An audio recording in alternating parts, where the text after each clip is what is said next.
Hello, everyone, and welcome to Got Something For You. Today, we are talking about episode 4 of Survivor 47, which may be my favorite episode of the new era so far, but I'm excited to discuss it with our guests. As always, we have Ollie and Phil joining their usual Got Something For You team, and we have a very special guest today. We have Josh Wilder. You may remember him from Survivor 44. Josh, we are so happy to have you back with us. I'm so excited to be back. Thank you so much. It's been way too long, you guys. It really has. We were talking about how you were like our second guest, but you were our first guest to ever recap an episode with us. Oh my God. I'm honored. I'm so honored. Thank you guys. This is awesome. I'm so glad to catch up on this. Yeah, right. We're honored to have you here. And I just want to say hello to our friends in the live chat. As always, we are live. So please, you're kind of like our co-hosts. Go ahead and interact with us. Let us know what you thought of the episode. Minnows is on a walk right now, but hopefully they'll be back soon. And Amy, always great to see you. Welcome back. We missed you last week. So I think we should kind of get started with, I just want general reactions. Phil, starting with you. Episode 4, did you love it as much as I did? I absolutely loved it, Matthew, and I think that seems to be the common take. I mean, this was such a good episode. I feel like it really gave credence to that 90-minute spot. I feel like we got to see every single tribe. We really got to dive into the drama. We got to understand why things happened. But going into tribal, I wasn't positive what was going to happen. Leading up, it was really fun to follow the ride. So I'm excited to talk about it today. Oh, I know. And Ollie, I felt sorry for you because I know that your draft was... Yeah. I disagree, but we will talk about it because I know you got some bias around this. He was on your draft. So why don't we get into it by starting with this episode? Well, first of all, I didn't have an image of this, but how did you all like Sam's rapping? He tried. It was cute. It was so cute. I mean, you have nothing to do out there. You have to make entertainment somehow. It was. Well, what were some of the ways that you used to entertain your tribe, Josh? So we did a lot of yoga on Soka tribe, and so we were just very zen. And Tika, we kind of just looked for jalapenos and stuff with Carolyn and Jam. I didn't really do anything to entertain them or whatever. I just kind of chilled and mellowed out. Enjoyed. I totally forgot you started on Soka for a second. I went to all 3 beaches. Oh yes. God. I feel like that's rare in the new era. I mean, with such little swapping around, that's pretty unique. Yes. But it was very interesting. I got so much nostalgia from this episode. I don't know about you guys. But, wow. Well, we never played, so we don't have the same nostalgia as you. But no, I'm talking about from previous seasons. For example, like the didgeridoo when the intro happened, I feel like we haven't heard that in so long. And chickens. The chickens were a big one. Remember? Yeah. That was like a common theme forever, and then they stopped. You know what, Josh? I'm happy you called that out because I have been wanting to talk about that. I was like, is this the return of the chickens? Are we going to start getting chickens every single time again? Because you're right. They were completely gone for a while. And I know Big Wendy was the last memorable season that I can remember with chickens. Other than Big Wendy, and obviously chat will correct us, or one of you might know. Big Wendy is the last instance that I can truly remember with chickens. Yeah. I don't remember the last one, but yeah, it's been a minute. I think that Big Wendy was the last one. Yeah. So I'm excited to talk about the chickens. Yeah, I am too. We took a poll in our tribe has posted segment. We took a poll on what you would do with the chickens if you were on the island, and I can't wait to see all of your results. But I thought this was interesting because this seemed kind of out of left field, and I'm not sure if this footage was taken from another day or something like that, but we find out that Sierra creates an alliance, which I feel like happened very quickly, with Annika and Rachel, called the Breadwinner, which I think is an awesome alliance name. I continue to be surprised that people can come up with amazing alliance names that aren't just like the Core Four or something like that. Not to call out the Core Four, but like things along those lines. I was happy with Sierra here because I thought, okay, cool, like you're keeping your options open. But then, of course, I do think that she messes up a little bit later. Yeah, you're talking about when she tells Andy? Yeah, let's just get there. She tells Andy about the bread, which is so funny because the confessional was like, I don't trust Andy. I don't know if I want to work with Andy. And then it cuts to her telling Andy. Yeah, I think kind of slipped out, to be honest. I don't think she actively said, oh, yeah, I think it just slipped and it's like, oh, well. But what's interesting is Sam gets really mad, like boyfriend mad. Like, why did you tell him and not me? Like, weird. And aren't you trying to like steer away from the whole partner kind of thing? It's just interesting. I think it's tough because obviously when you have a number one and you think that you guys are it's a two-way street and you find out that someone else got information before you, that can be tough to sort of rack your brain around. But you can't do this. You can't do that. That's not good. And to your point, it comes across like Clingy. a clingy boyfriend. Yeah, why did you tell me? Oh my God, why did you tell me? And it turns into an argument. I mean, Ollie, do you think that they can recover from this? Like, what did you think about all this? Yeah. No, I do think they can recover from it. And like, definitely as kind of like Annika said, it was giving toxic clingy boyfriend energy, but not for Andy this time. But I think they will be able to recover from it because of Sierra. And I think it's because Sierra has kind of shown she's a really adaptable player because she has been able to put herself in the middle. Even though she hasn't really told like Annika and Rachel things, you can still see that she is kind of the player here that's going to make the decisions because Annika clearly is not going to want to work with Andy and partly deep with Sam. So I think she's going to be able to recover because she has the power. See, I disagree. I don't think so. I feel like this is a serious wrench in their relationship, considering Sam's reaction to it. And I have to say, just based off of edit alone, I'm going to say it right now. I see one of them going home next week. I do. Okay, Matthew, I'm so happy you brought it up. I thought the same thing, and I'm going everywhere. I'm listening to things, and people are like, "Oh, this isn't going to be too bad. They're going to come back." And I watched the episode a second time, and I don't always get that luxury, but I watched the episode 2 times before this. And the second watch, I was like, this is like this feels like a real argument. Like it feels like something that's going to be remembered. It's not just a toss off the back. Oh, come on. You could have told me, Josh. No, it was continuous back and forth. They are truly disagreeing. And I don't think that they landed on a mutual place. No, at least not what the edit showed. And I'm sure it was a lot more intense, a lot longer than what it was. And so this is just pushing Sierra closer to Andy and closer to the breadwinners, to be honest. And so I'm worried about Sam because, her and Sam and Annika had that tift. So what I agree with you for her being pushed closer to the women, but I disagree about Andy. You heard her in the same exact sort of spat. She goes, I can't trust Andy anymore. This whole thing happened because of Andy. I think she's going to be upset with Andy for leaking information and being upset with Samuel because of his reaction. And so I think that this breadwinners thing, it's so funny. I think that it started off as like actually just a pretty flippant throw out. And through the reaction of these two guys, it's now going to be more solidified because they both acted like idiots with the information. Yeah. So you think it's going to be Andy or Sam if they go to Tribal next? If they go to Tribal before Merge, yes, I think so. Oh, wow. Which is wild because we've seen a lot of shakiness with Annika. I like almost can't shake the shakiness, but I think Annika was the red herring.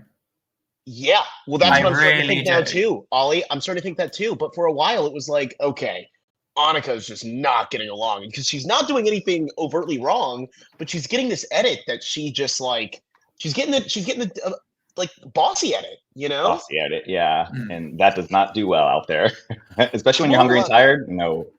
Right. What do you think, Matthew? Oh, go ahead, Ollie. Sorry. I was just going to say one last thing. You said about that bossy edit, but there was someone else I feel like had a bossy edit, and I think we all thought wasn't going to do as well as she did. And that was Katora. So sometimes the bossy edit is the red herring. Sure.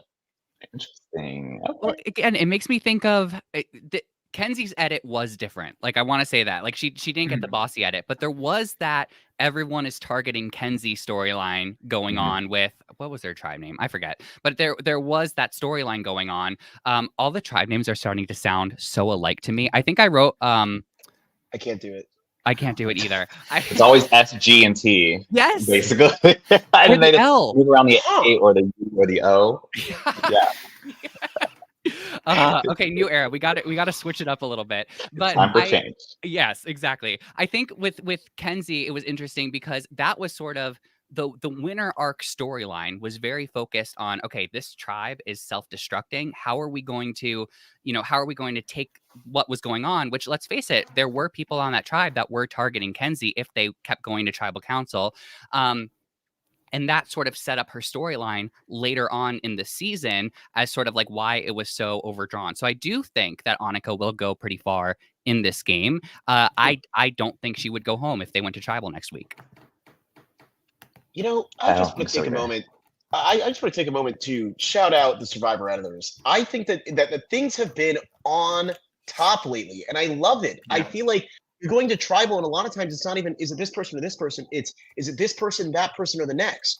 And I feel like it's so much harder to sort of anticipate who's going next. And we spent enough time critiquing them. I want to give a shout out. I mean, this season has really been great so far.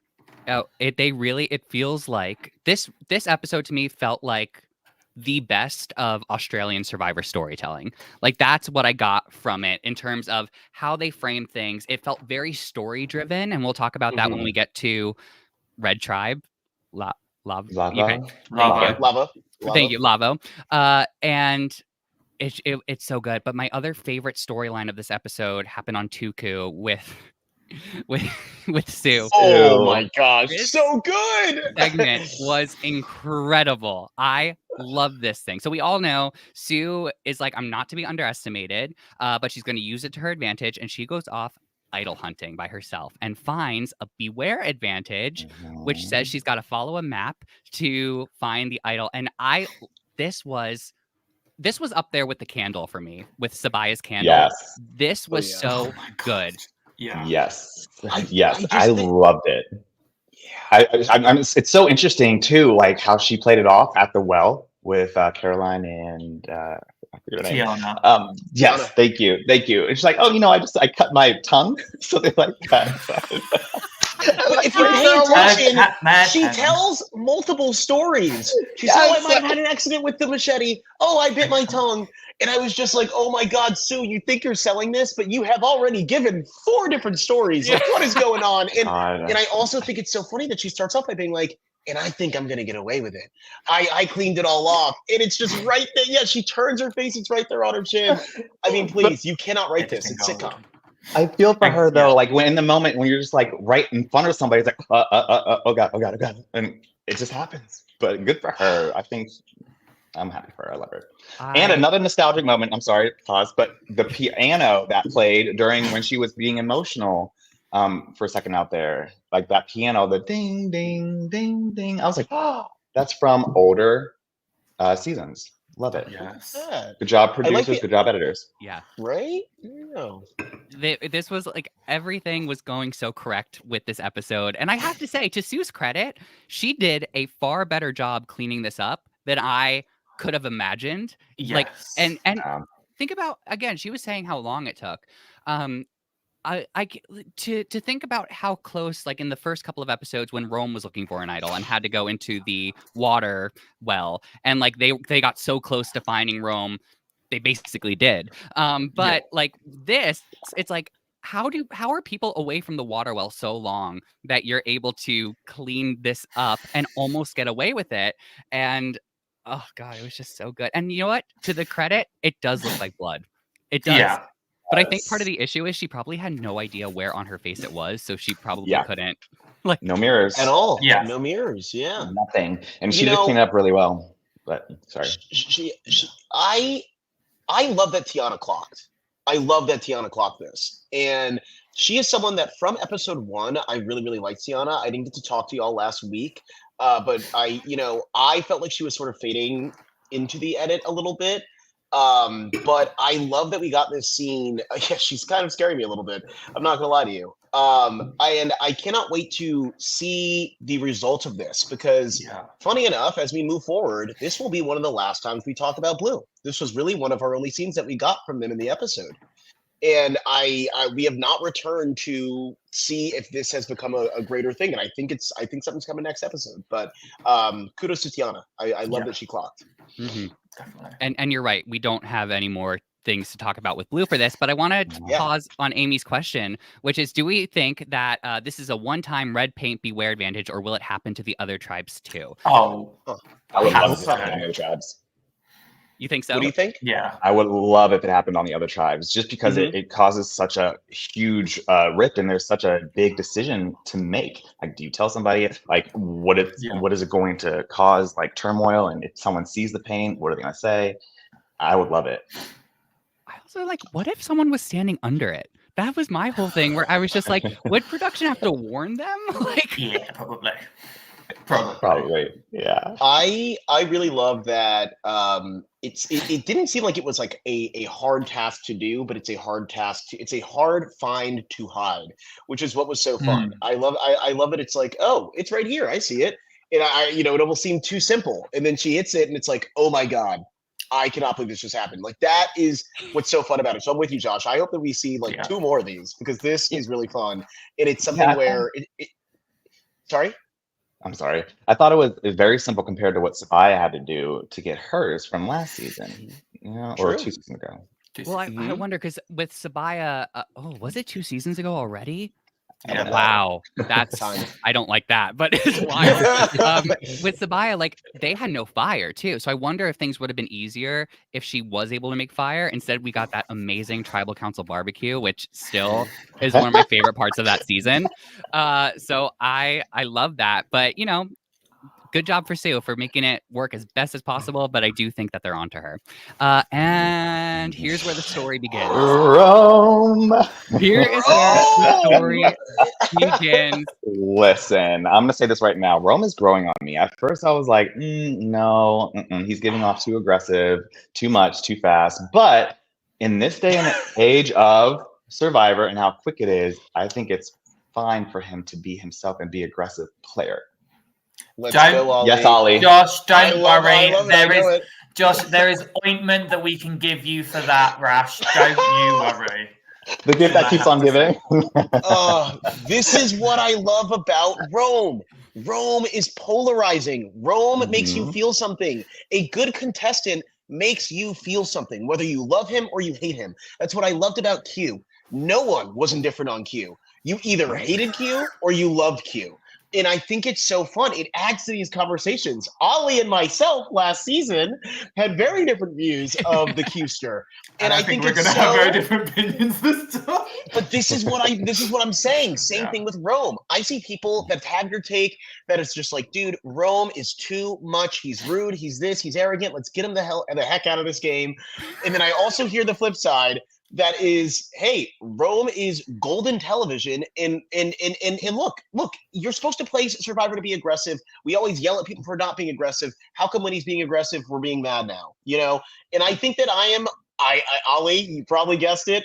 I'm closer to Josh's side. I think that Rome is the greatest.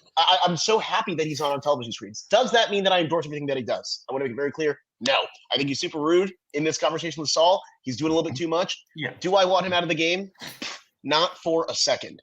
Matthew, as your typical role, where do you land? Are you somewhere in the middle, or you got to pick a side, Matthew? I agree. I love Rome. I love Rome, and here's the thing: I also love Saul. I think that they are a great rivalry, and they balance each other out in the edit because it's that like protagonist antagonist sort of dynamic, which is so good for television.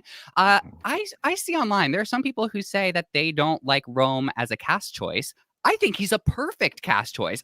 He's gold. He's golden. Yep. And I've loved Rome from day one, and I agree with you, Phil. Just because I've loved Rome and I still love Rome, there were moments during this episode where I feel like I actually had a very similar mindset to Genevieve in the episode, where she was like, I love Rome. I get along really well with Rome, but I'm really not happy with how Rome is treating Saul. And I think it's okay to feel both of those things. And I will say, considering where the story ends up going between the two of them, I think it was such a payoff compared to, so like what we got at the beginning. I think it was such a payoff at the end to see their story play through.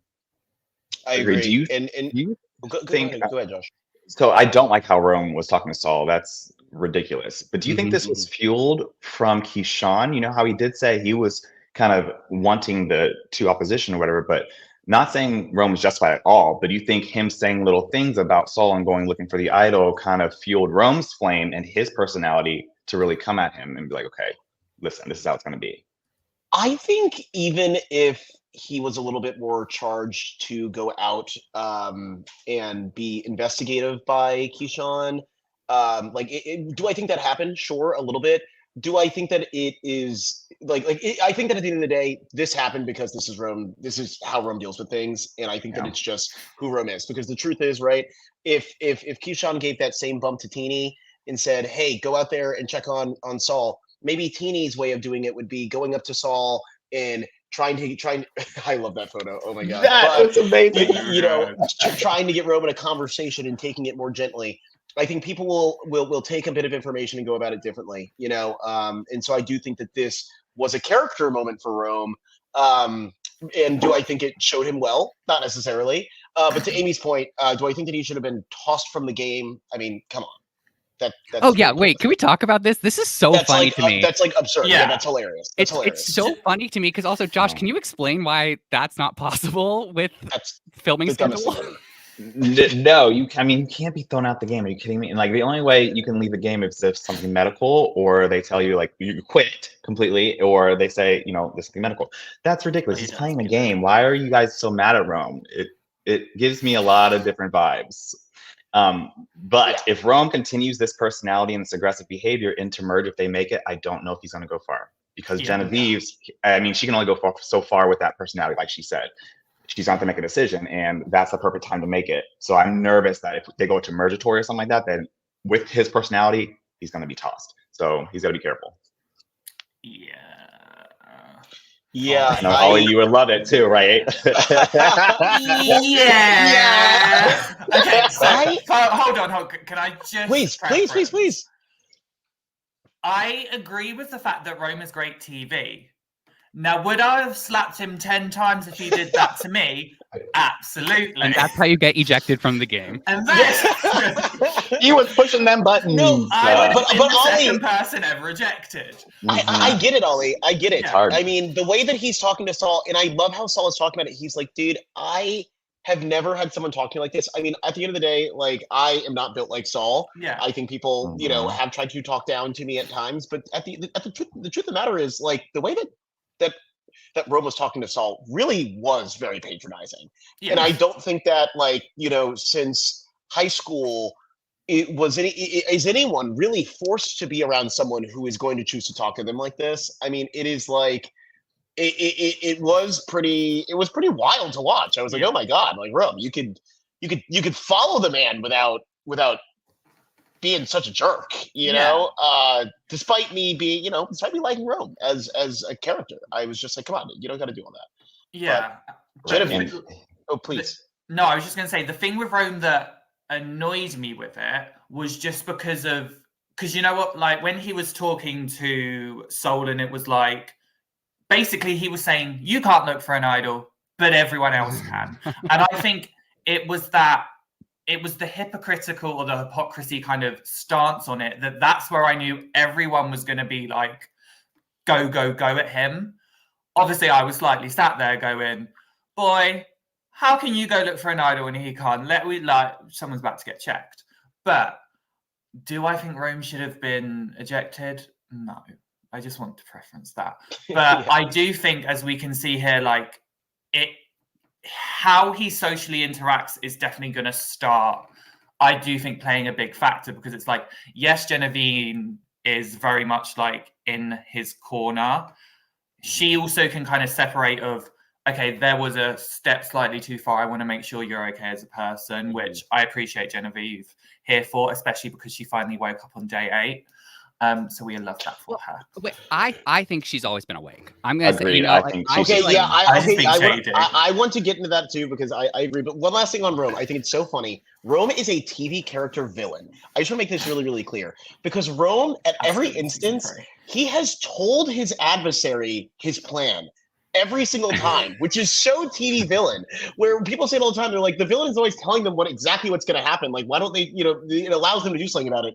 Rome does it every time, and even here, to your point, Ollie, his reasoning for Saul not being able to search for an idol was like he spelled it out. He was like, well, look, the power structure is this. You're on the bottom. So we are on the top. We are allowed to look for idols. You're not. It does kind of suck, but it's just the way it is. And it's like, yeah, it's like, dude, you're like, I guess you're right about the structure, but let it be metaphorical and in the sky. Don't just come out and tell your adversary exactly why he can't do something or what you're going to do. He's laying it out. It's so funny because I do think that like he's got to get caught at some point because he really does just tell exactly what he's doing. It's wild. It's kind of wild.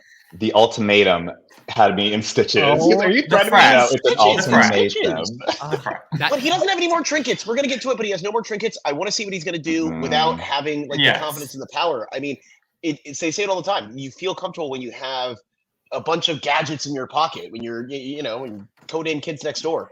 But when you don't have that anymore, who knows? Mr. Anyways, Poke Guy, welcome, says Rome for House of That part, yes. Mr. Poke Guy, good take. Good take. Oh, my Lord. Okay. More takes in the chat from you, please. I need to talk about Jenna effin' Vive, who okay. I love it. I love her. She's great. Genevieve. This is where the story sort of begins, like for this episode for Genevieve, in the sense that we get a lot of information about Genevieve right here through her conversation with Saul, and it was so great to see because, like I said before, Genevieve was sort of feeling like I like Rome and I like working with Rome, but I really don't like what Rome's been doing to Saul, and I'm not sure if that's someone I want to work with moving forward. So she's keeping her options open and extending that olive branch to Saul. And as we know, moving forward, this is such a grounding point for how Genevieve is able to accomplish what she does later on. Yes. And I think that this is foreshadowing for the future. I'm just going to say it right here. This is a huge foreshadow scene for the future. We're going to look back at this and be like, whoa, this is where it all started. What do you think, Josh? Yeah, it's beautiful. When she said, I wasn't even a part of the plan, I was just told what was going to happen. That's when I was like, ooh. We've seen this in the past with Carolyn. Like she's up to something. So I'm loving seeing her raise to the forefront. It's gonna be great.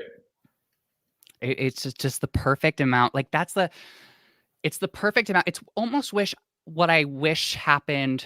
The edit that I wish Erica got a little bit. Like I wish that because Erica in 41 was very much out of the edit for a majority of the time. So, and I'm, I think Genevieve could be a potential winner, but this is like the quiet behind the scenes gameplay that I like seeing. Like this is kind of the thing that I think makes Genevieve stand out, even though she's playing a more, well, we'll see moving forward, but she's playing a more reserved kind of, like from game. I'm not even sure what I'm trying to say here. I got distracted by Amy's comment. When Rome gets voted out, he'll say, I would have gotten away with it if it weren't for those meddling kids. Exactly. I love that. A very cartoonish villain. I love it. Literally cartoonish villain. Okay. I love it. All right. Okay, we're going to get back to Genevieve and Saul in just a little bit. But before we go to our immunity challenge, which was so fun to watch, we are going to take a very quick break, and then we'll be right back. Really in the middle of making a hit TV show. Last season, 10 of reality television's greatest villains came together under one roof and made television history. So obviously, we had to do it again. You might know me from The Real Housewives of New Jersey, Bad Girls Club, Big Brother, Original Survivor winner, RuPaul's Drag Race. Same house. Welcome to the murder house. Same awful host. Oh, hi! And brand new iconic villains. Welcome to House of Villains Season 2. Oh my God! Ding dong, the bitch is back, and I'm gonna run this mother. No! Holy crap. I would watch this show. We're losing our freaking mind. You have an evil laugh. Oh, damn, we're all typecast. There is no such thing as the house of heroes that's lame. You were gonna come into the house of villains? This is my mother house. They think I'm delicate like a little flower, but no, bitch, I'm a bomb. Look at the money we're spending on these explosions. What's your name? You don't know who I am? This is my classroom, so you better follow my rules. Or else. Y'all disgust me. I don't give a about any of you. I'm gonna ride you until you tell me the truth. Ride me then. Your Prince Albert couldn't take it, but I'm still gonna give it a try. Okay, I don't know what that means, but Once again, they're here to outsmart, I have a little cock in here. outmanipulate, Now I know why they got rid of you season 1. and out-camera time each other. Welcome to New York, New Jersey. Kiss my ass. Poke the bear. You're not gonna like who you see. Whoever is able to make it to the end will win $200,000 and the title of America's greatest supervillain. I am the supervillain! I am a certified genius that you let into this house. When you take a shot at the king, you better not miss. We need a medic! Don't you understand? I am villain. He hasn't been the mastermind. Back now! I'm so scared. Oh. Yo, that's my House of Villains, the total hit show returns October 9th on E! and stream from the beginning on Peacock. This should be House of Cuckoo Beans, not House of Villains. Cuckoo beans. Richard! I'm so good. I'm eating my popcorn over here. Oh my gosh. I'm excited to see Richard hatch. Oh my god. I love it. Here's the thing. I know Hatch is on it, but I'm Team Candy Muse and Team New York. So New York. We'll see. I will never not be Team New York ever in my life. And Candy, when I saw Candy on there, I said, let's go. I'm so excited. I'm so excited for this. Also, I have to support Team Bad Girls Club, Team Camilla. Bad girls. Oh, yes. Anyway, season 2 looks really awesome. So let us know in the live chat if you've seen the premiere yet, what you thought of it. But we got an immunity challenge to talk about, which was so great. I love when it's so close like this. That was so great to see because it was it was anyone's game up until the puzzle, the great equalizer. I was going to say it was close for a little bit, Matthew. Let's not forget, Lord Jesus, Mr. Rome. Rome on the throne. Part of me thinks he was throwing it. Yes. I'm just like, what are you on. doing? That's like if Sarah and I were working on the manta ray puzzle when we were doing it, and it was just me doing it and her just standing there. I'm like, what are you doing? Get over here. Help me. I don't know if his ego is just too big. He's literally using the same pace. And to your point, Josh, I've heard it said, the fact that first of all, we've been told all season, Genevieve and Rover super close. Genevieve and Rover super close. And as the partner in the puzzle, Genevieve didn't go, dude, get up, let me get there, or hey, move, hey, dude, grab piece. Like, no, like both of them were just calm as ever. I was like, this has to be a throw. I thought so too. Yeah. And they're both in on it. And honestly, the whole time after they were smirking, it was very, very interesting.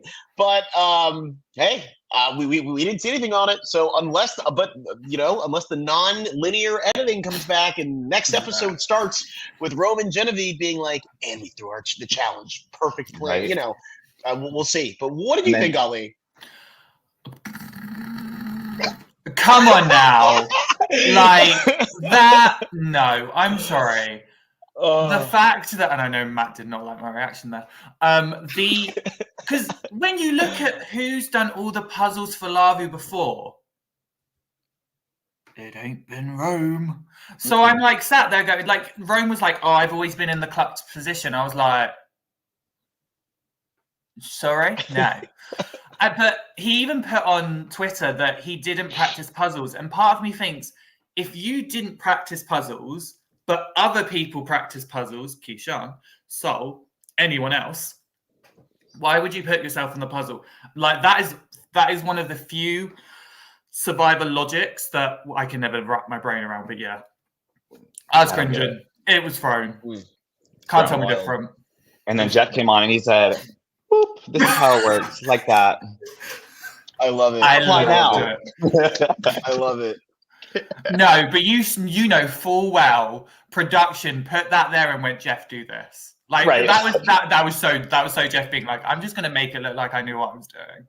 I can't wait for Carson to make this puzzle, please. Yeah. Tell me the tea, Carson. Yeah. Carson will do a tutorial on how to accomplish this puzzle, which Phil, I'm so glad you mentioned Genevieve, because I know that by watching the episode, it's very heavily saying Rome failed at this. Like, it's very, very much like this. But there were 2 of them on that puzzle. Yeah. And I do think both of them are, what's the word? Responsible for the loss of this challenge. But it was very heavily focused on Rome, and I think that was definitely for storyline purposes. I don't know why Genevieve didn't get more involved with the puzzle, and I was with you, Phil. I was like, oh, they're throwing this. They have to be throwing this. Have to.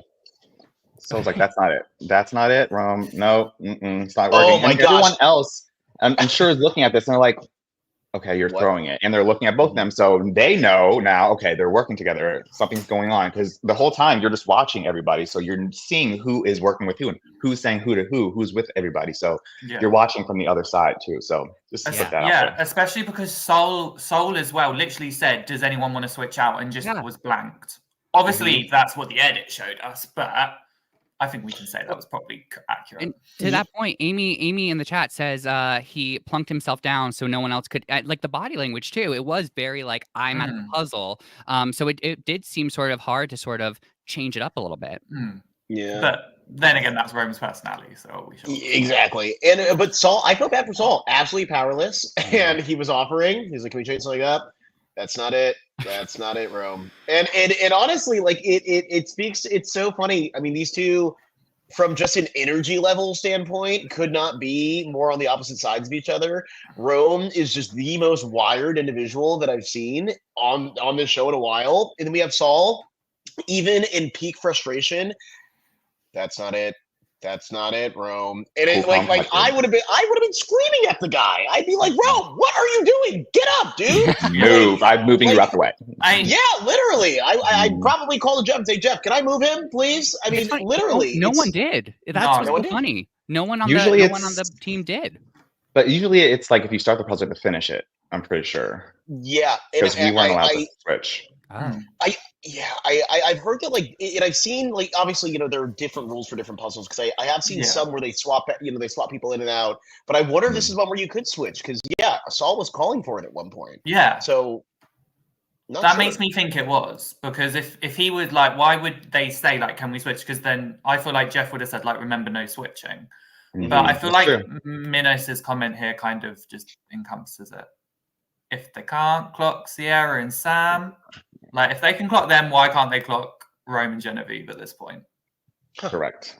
Oh, but I think with Sam and Sierra, everyone was so focused on they're in a relationship. They are in the showmans. Like, I don't know. I feel like a working relationship might be a little bit different in the game, but we'll see, because I feel like people were so focused on the showman's thing. But first of all, I forgot to mention this before. How good did it feel that we got to a point where there were no sit-outs, where every tribe had one person go home and we were even again? That is like a rarity these days. That was great. Love that. Evens the playing field. Yeah. No disaster tribe yet. Yeah. We shall. There's still time. We shall see. I would be very clear. Yet. I don't want anyone clipping this. Remember when you said nope? Yet. You're right. It gets duetted. Right. This leads to, obviously, they lose. They lose bad. They like really lose. And we get a journey. So I don't have a picture of how they're deciding this, but Andy is selected from Gata, which, how did that happen? Did he volunteer? Did they pick him? Probably. It seemed mutual, which is confusing to me. Surprising. But it seemed mutual. And then they select 2 people from the other tribes. So we get Caroline from Tuku and Teeny from Lavo. And this is what happens. They have to turn over an hourglass when they get there and then read this. And right off the bat, I would be like, I hate that I'm on the journey for this advantage. I hate this advantage. Yeah, me too. In my opinion, I don't think Teeny should have, in my opinion, should have been like, no, I'm going to tribal tonight. One of you two, you have time. I would not go. But it's interesting because she takes one for the team, and I think they're going to remember that. And I think from her standpoint, what I would do, I'm like, okay, so if I do this, are we good if we merge? Like, can we work together? Like, I would like tit for tat. I'm doing this for us. I'm losing my vote. If I go home, boo is me. So when we get to merge, let's work together. That's a good point. Well, and in a way, they sort of reached some form of a groove. It seemed loose. I mean, we didn't see them talking about it too long, but it did seem like they were like, hey, we can use this together. You know, we're a team. And Andy even being like, oh, like, I don't have much information, but if you're looking to pick someone up when we get to the merge, I'm your guy. You know, all the sort of seeds were planted, not to mention, and thank the Lord that Survivor Gods pivoted this advantage. I think that this is a way better form of an amulet than the previous, where it was immediately war and violence, and you have to get each other or this is literally worthless, versus this, where it actually encourages camaraderie. Hey, if the three of us do want to come together, we can agree on someone to save, and that is still powerful. Wait, versus it wasn't that? No, previously it was not that at all. This is the first time it's been that. Previously, it was, it starts off as steal a vote. Or, and then this is the first time. This is the first time we've seen an amulet like this, and I think it is such a good pivot because it encourage. There we go. Thank you, Minos. Go ahead and throw that up on the screen. Minos, Survivor historian. Right? I mean, please. Yeah. But this is just a way better version of the amulet, because it's not immediately violence and war. It's immediate, hey, we can work together. This could be a binding sort of thing. And even when it's down to 2, it's an idol within 2, you know? I think that makes a huge difference. Great. Yeah, the amulet was definitely better. The journey was still crap. The journey could have been better. Yeah. It's the forced element for me. Like, I appreciated it. It was slightly kind of more like that they knew what the kind of reward was. Like I think Teeny kind of actually said it in her confessional really well. Like one thing I give Teeny credit for is they are so good at like being able to explain all the situations, which I personally really love. But it was still kind of this thing of like, basically do it or you will lose your vote. Like, that was basically it. Like, production kind of just went, we're going to take away your vote if you don't choose. Ollie, I just want to say I'm with you on that. Yeah, it seemed pretty packaged.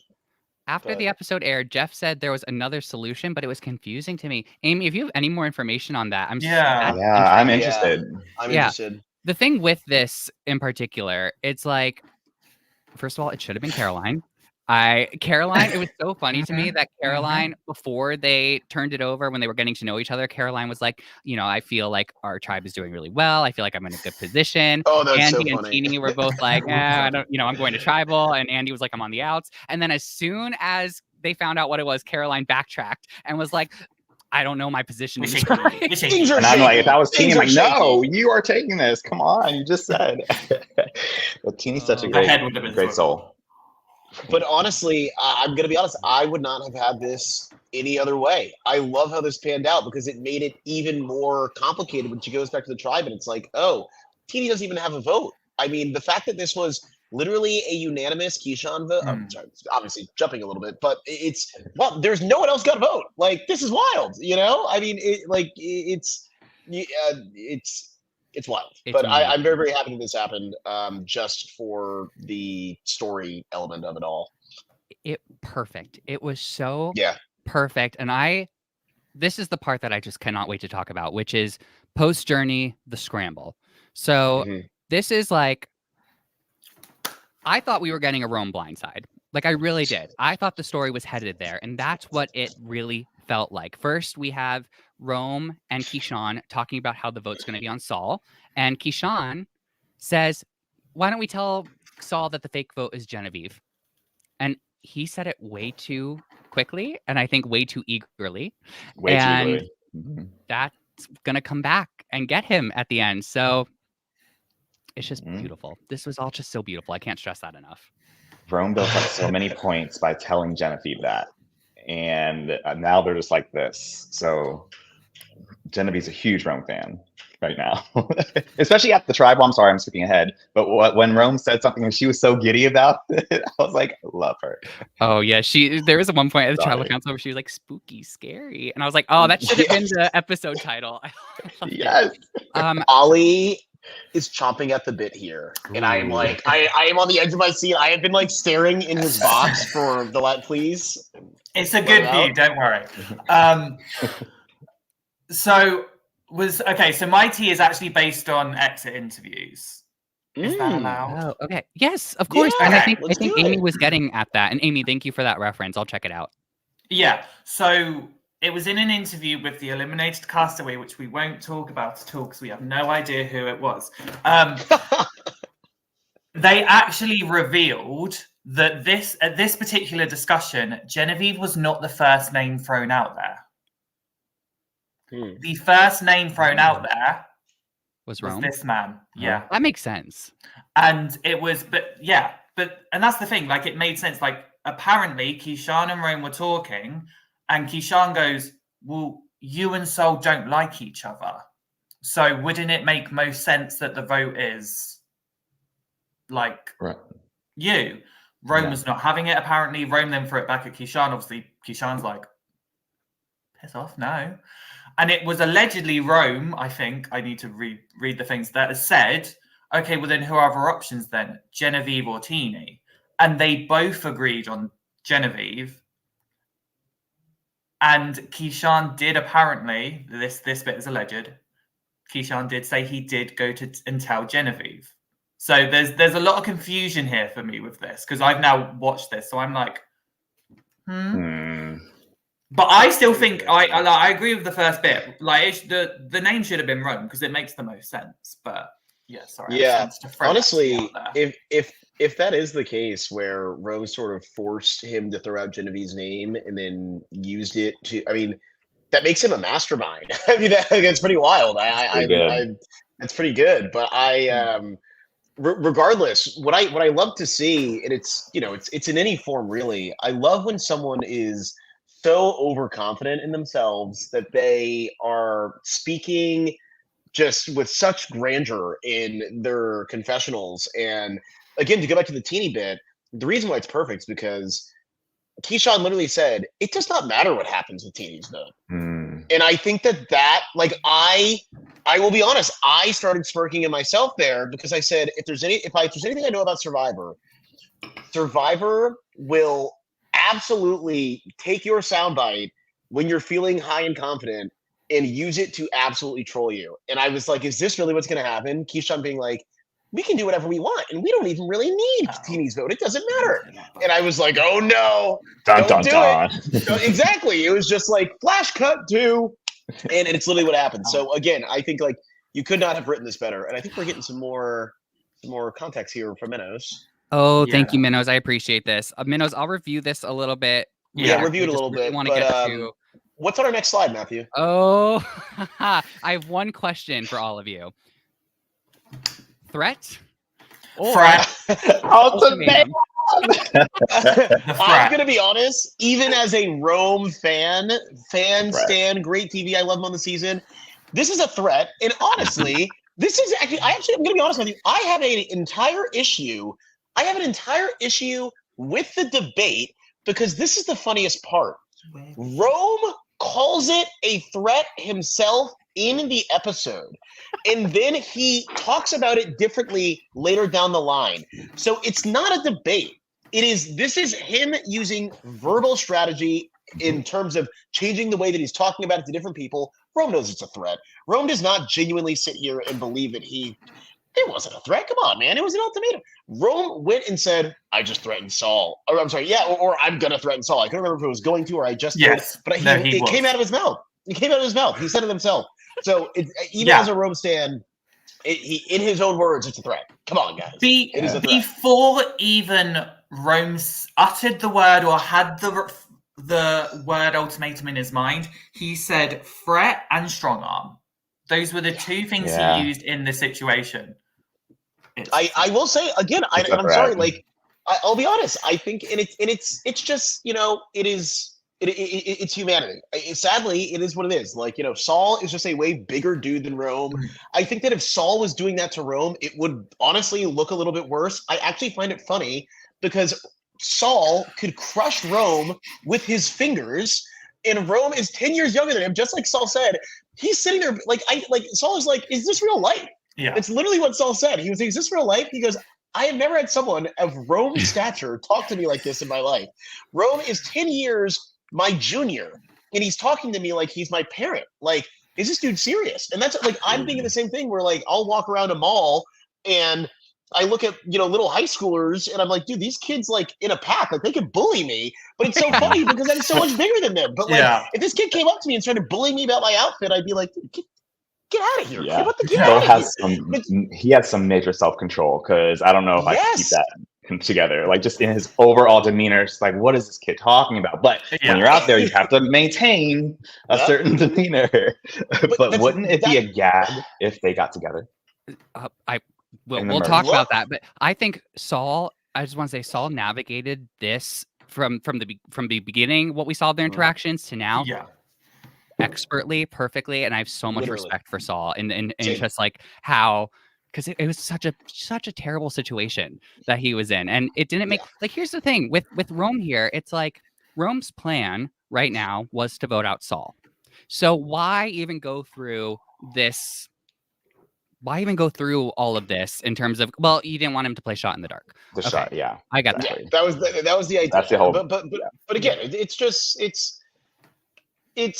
was a lot. It was a lot. Yeah. It was a lot. It was a lot. Was it a lot? I think it was a lot. I think it was a lot. I think I said it a lot. Do you know what my favorite, like, there was a part in this that was really funny to me, and again, it's that thing that made me enjoy Rome the character, is when he got the thing out and went, "This is a steal of vote. This is blah blah blah blah." I was like, "You are literally like the level you are talking to him." Number one, I hate you, but number two was quite funny. His apology was kind of half. It was not great. It was inspired by what he finds out. So as we know in the background of all of this, we know that Keyshawn is like, hey, this is actually a really good time to get Rome out. This is going to be a great blindside. We're going to make sure, we're going to keep Rome and Saul against each other, and we're going to blindside Rome. And like you said, we don't even need Teeny's vote. So we got my vote, Keyshawn's vote, and Genevieve, and we'll be great. And I believe Genevieve is like initially on board for this. Like I do believe so, up until Rome lets her know that she is or allegedly, Rome's the first one to let her know that she is the vote in the alternate name, name that they're given, and editing. Such good editing. Yes, viewing. This bit deserves an Emmy. I'm saying this now. That was so good. Okay, it was the demise of my fave, but this was so good for it. I just want to say too, just maybe a real definitive point to sort of refute the whole Rome mastermind this. Rome, while he's saying this, was not like really digging the knife in. Rome was literally saying, but I don't think he meant it in like a bad way. I think he just had to throw a name out. He was actually excusing Keyshawn quite a bit. I mean, he just wanted his alliance to stay strong. And I think this was like fully just a Genevieve inspired. She was not with being a decoy vote. She said absolutely not. And it came entirely from her own interests. Literally, once again, I watched this twice. Rome was excusing Keyshawn all throughout it. He was like, "Oh, don't be mad at Keyshawn though. He just had to throw out a name. It's not a big deal. He wasn't trying." It was really really interesting. Yeah, I give Genevieve all the credit here for this, because it was like, even when Rome was kind of like talking and he was like, obviously like slightly offended that like Keyshawn was doing this after him, but I think it was kind of that when I watched that particular confessional where he was sat there going, I was doing this to keep other thing, and it's like, and he was kind of going off on it and feeling betrayed, which I can obviously understand. But I think I saw kind of reasons why I think he will continue to struggle in the game, because it's kind of almost like there is this innate thing where it's like, you just have to show me all the loyalty. I'm going to show you all the loyalty, which is great. But it's almost like he's trying to very not pigeonhole, I'm trying to think of the right word, but it's very much he wants his group and that's it. Like there isn't a lot of adaptability and fluidity, if that makes any sense at all. It does. It does, and I think it's in my opinion, it's what makes Rome such an interesting character. He, as an individual, is very chaotic, but his actual structure and how he wants to move through a game is actually unbelievably conservative. All he wants is, I have my alliance, and I want to stay with my alliance through the end. We have a tight 4. Why are we going to mess it up? I want to just move forward with this 4. Yeah. We said it's Saul. It's an easy vote. Let's just tell him. We'll pick him off. He's actually playing very old school Survivor. Oh, dang. The merch sign went over my face. Sorry, I tried that one and I was like, wow, that's I have a t-shirt now. I lost my point there. But yeah, I think I actually got through my point. That's my whole point is that yeah, sorry. I got very distracted. Sorry, I strung Dang on it, Ollie. Sorry, I strung on you. Yeah, Ollie, you totally ruined me there. See, just like Question Rome, was this is all there part of his threat or an mastermind ultimatum? plan. Threat or an ultimatum. Bill, that was Survivor expert. ultimatum. Okay, Amy, that's amazing. I love it, and Rome was correct. It was an incredible episode, and I'm so happy with how it turned out. And here's where we get to like Genevieve and all of this, which is that Jen is the one who had to tell Rome to get Keyshawn out. Yeah. So I want to walk. It was so great, and I know we've been hovering around Genevieve, but I want to reiterate, it was so great to see a player say, "I'm not okay with this plan. Let's change it." And I think that there has been a theme that we've seen in a lot of recent seasons, where someone just kind of rolls over and say, okay, I'll be the decoy vote. And I love that we saw Genevieve say, no, that's not going to be how it goes down, and actually did something about it. So she approaches Rome. I don't have the picture of it, and says, all right, here's the plan. You're the vote. And I will say, I am curious why Rome didn't find it suspicious that Genevieve only came to him with the information then after he had told her that her name was the decoy. I feel like it was because he was so like he had tunnel vision. Maybe tunnel vision. I think that was the reason. It wasn't until kind of Genevieve ripped the blinders off to be like, let's look at this for a second, that all Rome thought was, you're doing this for me, I really appreciate it, and completely didn't think about that. No, that kind of bonded them even more together. I think they're really tight, and because he told her about her name being brought up, she comes back to him and he's like, okay, well, we must be tight then. Which is great. It's a good point. That's a good point. And I do wonder if maybe she like adjusted the timing of things. Like maybe she said, I just found this out, or I just heard, or whatever. Like this is, the plan. And the best thing about Genevieve in this position is that not only does does Rome feel like he's being taken care of by her, but also Saul now feels like he's being taken care of by her. There are two lives in the games that they can turn and say, Genevieve saved my life in the game, regardless of what was going to end up happening. So I think that puts her in a really good position moving forward. Great position. Yeah. Yep. And I just want to throw a shout out to Amy's comment right here. I thought the same exact thing. Fans have been complaining about how Genevieve is getting a purple edit. I think people overuse that all the time. I mean, she had maybe one episode that was a little bit muted, which was the second episode. Literally last episode, she sat on the bench and we saw her on the bench for like a whole 90 seconds, which never happened to someone who is being purpled.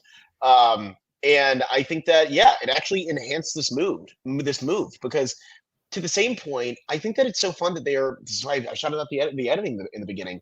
They are playing on fans' knowledge of the game. We are so informed and we pay so much attention. And I think that they are so aware of just fan involvement and what we think is going to happen. And they showed Keyshawn as being the narrative that we can follow and trust in confessional this whole entire time. Typical conventions, you go, oh, he's going to the end. I don't know if he's going to win yet, but like he's going to get far, very far. And Genevieve, she's just sort of more like the sidekick character. She hasn't really, she's in, but she's not the focus. And they completely subverted what we thought we knew. and it shows how much they know us as fans. I mean, kudos to Survivor. This was such a good episode. Yeah. Such a good episode. The 90-minute episodes help because they have more time to tell the story, which jealous of. But yes. Were you the last season before it got to 90 minutes? Yeah. Oh, you were so close, Josh. rough. And the intro. Oh, Josh. Yeah. Do you have a someone favorite? to make one? Yeah, is there a favorite fan-made intro that you got? There is, yeah. I forget who did it, but yeah, there's one out there. Nice. And did y'all get an intro on finale night? Because I know sometimes they don't do intros throughout, and then they do like one on finale. No, wow, it's wild. Or one on premiere. Interesting. Dang. All good. Well, you know what's funny? Well, I refuse to submit a audition tape in. I still don't want to. I've come to the point where I don't really want to audition for the show. But there was a while there where I kind of thought about it, and I was like, no, there's no intro. I want the intro. Let's see. I love that. So Purple Edit. We talked about that. We go to Tribal Council, and I don't have the image of it. I really wanted to find an image of all of them sitting there because there was one shot in particular that was so beautiful because there were 3 people sitting there that had different ideas of what was going to happen. There was Keyshawn, who thought Rome was going home. Teenie also thought Rome was going home. We had Genevieve, who knew the plan was on Keyshawn. We can debate what, like, the edit definitely said Saul didn't know where it was going to go. And I do think being in that position, like, anything could happen. So Saul being like, is it really going to be me, or is this going to work out? So there was that one shot. I don't have it. I wish I did, but it all gets answered where this was such a character moment for Rome too, because I felt like this was an evolution in the character of Rome. I think Saul was waiting to see what Rome did here, because that said, are we doing this?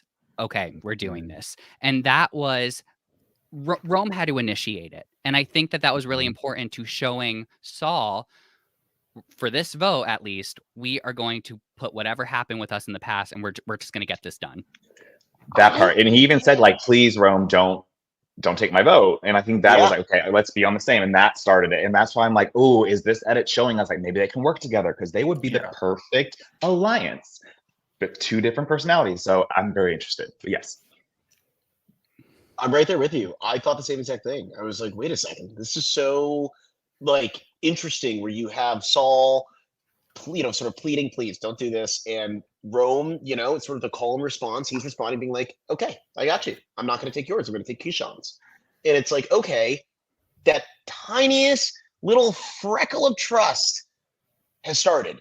Can we grow that into a mountain, right? That's going to be the question. Or is the freckle just going to, fade away as quickly as it came? So it's just, I'm excited to see what happens next. But this was really, really fun. And yeah, I think this little freckle goes a long way in the relationship because it's been so tumultuous. So I think this is going to grow. I hope it does. I love it. And Keyshawn's face, his face.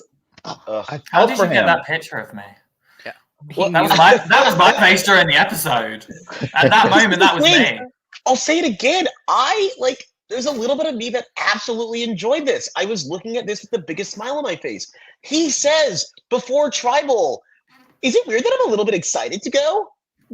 Guess what, buddy? Look what happens now. It's cringy. Yeah, like Josh, I saw your face. It's so cringy. It sucks that but it's what it is. I think it's wild and honestly interesting when they can use your most confident moments and subvert it, because he didn't know. He had no clue. He thought that he was completely in charge, And for what it's worth, honestly, Keyshawn was a great player.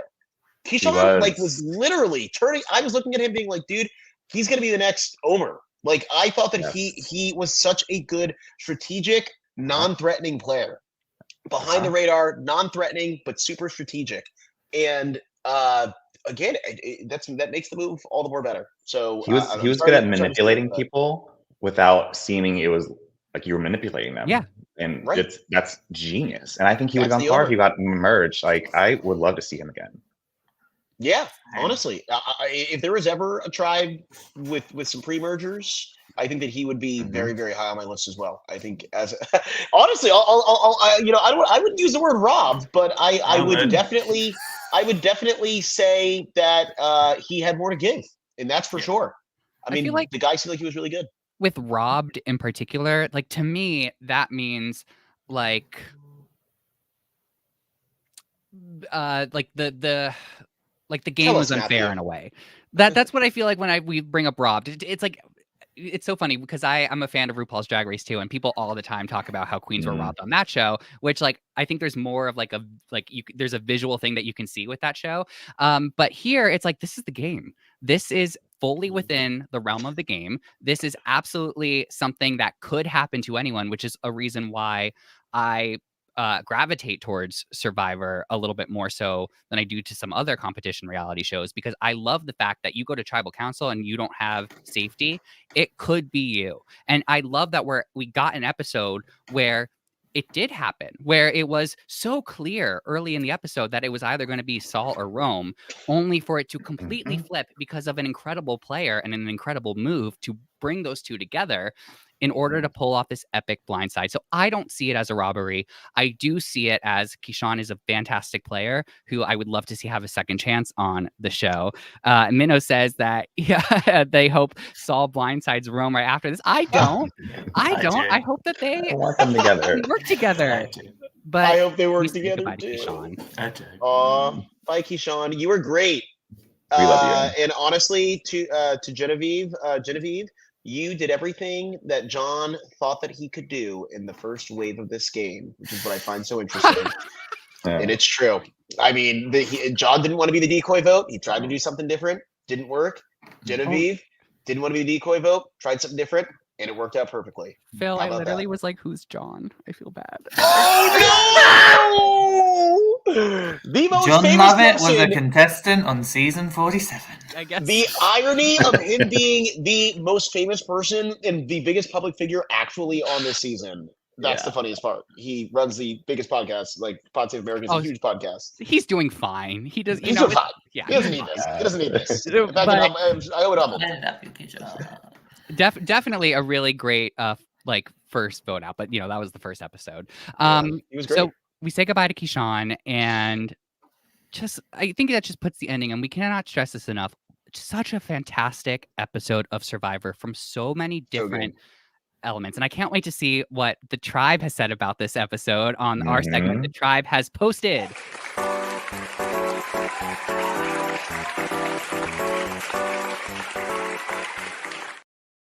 Ollie, walk us through. Oh, it's me now, yeah. So we have the tribe's posted. We found some tweets, and this first one was from Rome. I trust the people that I trust. #loyalty, which I thought was a very interesting tweet, which is why I kind of wanted to mention it, because it was quite funny that during the entire episode, there was someone that he had no loyalty with, and then all of a sudden he had some loyalty with. So for his dynamics, I think it was really funny. And again, everyone go check out Rome on socials because he's very active and he's very funny. The first episode, he roasted an entire podcasting community, which I still love and find funny. And then the next tweet. Okay, so this is me. This was funny me. I just think the entire outfit should get more screen time. But that is just purely because I love Sam's outfit and I just like to talk about fashion. And also, I'm surprised that, I'm surprised they were able to get, obviously the Nike shoes. I don't know if that's just because they were, obviously the tick was white, but just the whole ensemble. Well, we know that so we learned with Spark or Snuff that they don't give you branded items unless they believe that the brand really suits you. Because I know that I think Sabaya had some sort of brand that she was allowed to show on her shoes. So we learned that during Spark or Snuff. So I think that's just one of these things is the brand really has to, or they have to be okay. Makes sense. Yeah, the brand has to be okay with you wearing their logo on screen. Yeah. But yeah, I just a list.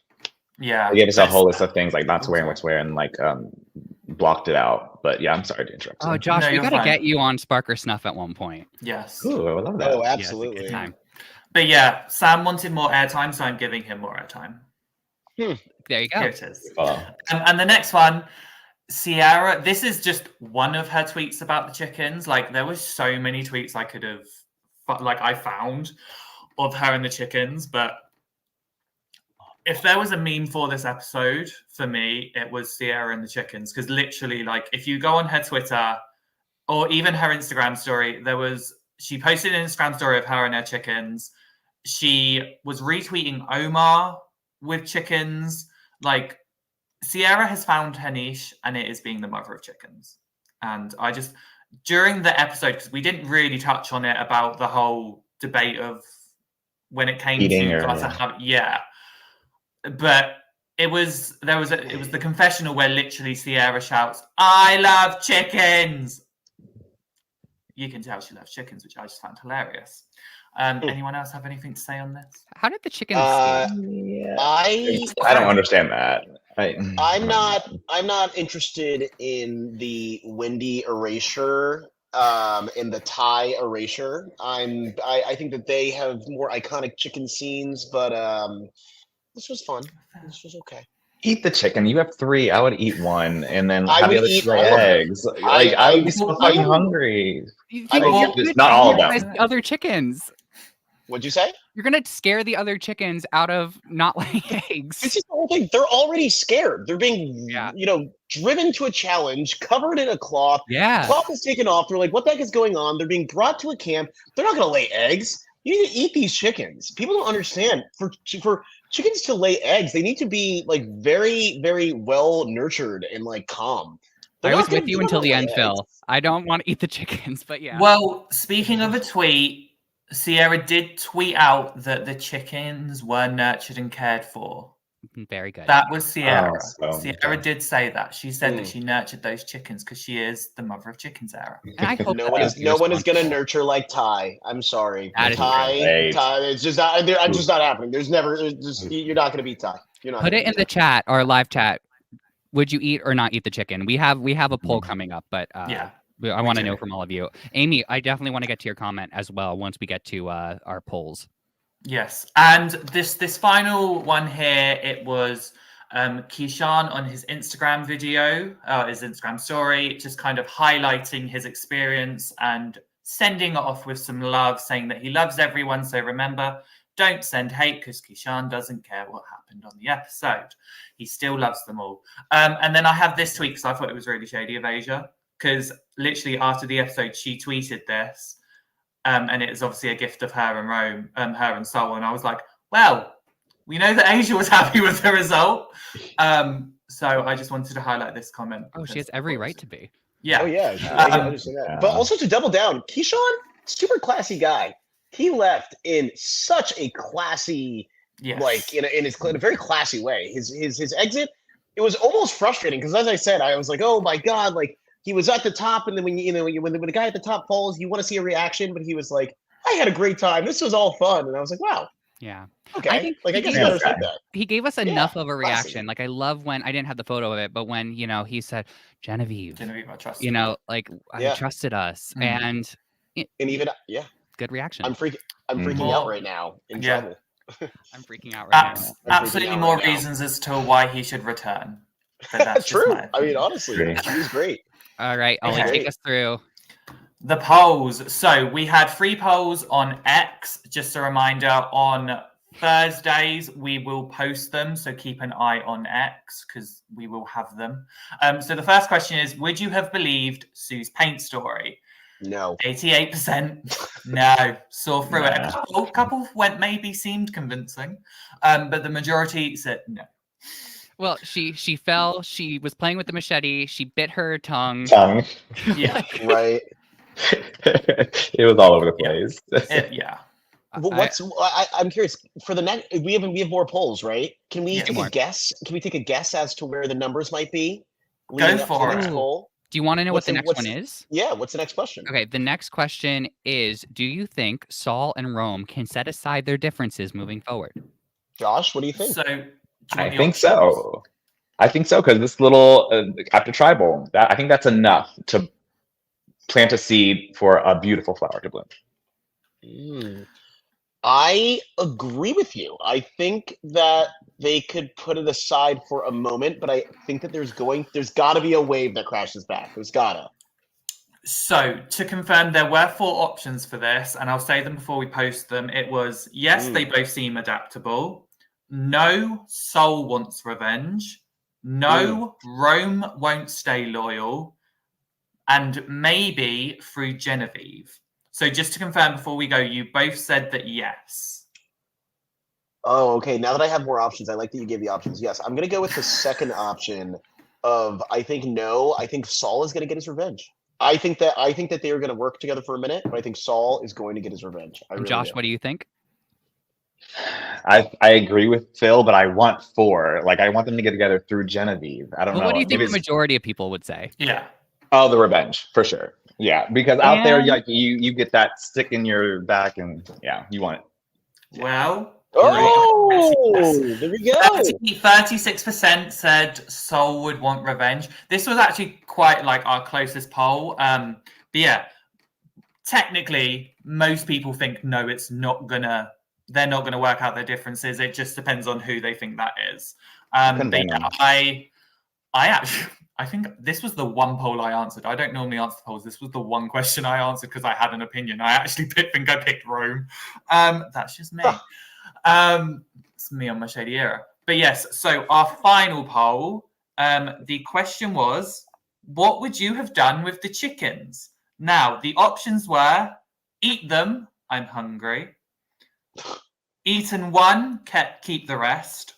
Or keep them, give me eggs. I think you two answered, but what remind the viewers what your view on this is. Josh? Eat 1, keep 2. That would make sense for me. I think you got to eat them all. I mean, come on. But okay, can I say my logic really quick? The logic is you are eventually going to reach a some sort of swap or a merge, and then you're just feeding other people on other tribes. You should eat the chickens before you get to merge because they're going to eat it anyways. And then you're feeding a bunch more people versus having a bunch of chickens for 4 people versus having to split it between 6, and half of them were people that you sort of came up with. Great point. When you put it like that, I agree. I don't trust people to cook the chickens. I don't. I'm sorry. Like, I feel like they're going to be undercooked and I'm going to get sick. And like that happened on one of the Survivor franchises. Oh yeah, what was that? That's killing. Yeah. That happened. Someone got food poisoning and had to get pulled. So I'm really afraid of getting sick from it. Listen, when you're out there that many days, you're hungry. You would eat anything. Exactly. I'm sorry. Oh my God. I would be digging in. I'd be like, hey, if I get sick, I feel sick right now. I'm too hungry. Let me just eat it. I'm eating those feathers, like you know what I mean? Everything. Rachel almost ate uncooked rice. Come on. Well, that is true. Yeah. But unfortunately, Phil, no one agreed with you. No one actually said eat them all. All live. Majority said eaten one, kept the rest. So those are our polls, but just a reminder to everyone, check them out on Thursdays. They will be up for 2 days. Answer them. Thank you. Yes, we love having these discussions. Like Ollie said, like these polls are just so much fun. We have a lot of fun things with Survivor Now podcast moving forward, and just so many exciting things that have happened in the last couple of months. For example, we now have a Patreon where you can get early access to some of our videos. We also have merchandise. So if you are a fan of the show, merch, go ahead and you can get a sweatshirt. I think I have one, and it's super comfortable. And you can follow us online at Survivor Now Podcast or on Twitter at Survivor Now Pod. We absolutely adore speaking to all of you throughout both of these what are they called? Social media platforms. I was doing so well. And we're also on Spotify, and don't forget to like and subscribe. I just really want to close this out by saying, Josh, it is always a pleasure to have you on our show. You're always welcome. Thank you so much for joining us. Thank you so much for having me on this again. I love you guys, especially on this iconic episode. Like, keep going, Survivor. Like, I'm so proud. Love it. Well, I think that's the perfect place to end it. We love you too. And thank you again to all of you in the chat. You're like our co-hosts. We appreciate you tuning in every Saturday with us. And we cannot wait to see you all next Saturday to talk about episode 5. Let's see where this season goes.